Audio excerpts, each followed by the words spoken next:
அந்த வீடு எங்கள் வீடு கூரை வீடு கட்டியிருந்தாருல எங்கள் மாமியாருக்கு அங்கே போக சொன்னாங்க.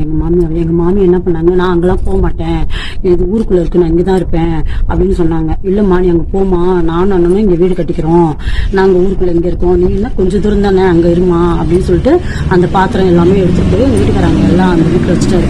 எங்கள் மாமனா மாமியாரும் அந்த வீட்டுக்கு போயிட்டாங்க கொஞ்சம் தள்ளி. இவங்க என்ன பண்ணாங்க, அண்ணன் தம்பி 2 பேரும் ஆளுக்கு ஒரு வீடு அழகாக கட்டிக்கிட்டாங்க. நடு சென்டரில் செவுரு 2 பக்கம் வாசப்படி வச்ச மாதிரி கட்டிட்டாங்க. அதுக்கப்புறம் இந்த அம்மா என்ன பண்ணாங்க, அதான் எங்கள் வீட்டுக்காரோட அண்ணன் இருக்காருல்ல அவருடைய அந்த அம்மா குழந்தை பக்கம் போயிருந்தாங்க.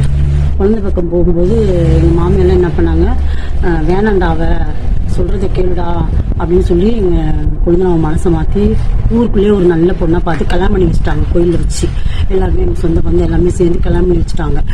இந்த அம்மா வந்து குழந்தை எடுத்துக்கிட்டு வராங்க. அந்த டைமில் பார்த்தா இவங்க 2 பேரும் கல்யாணம் பண்ணி அந்த வீட்டில் இருக்கிறாங்க.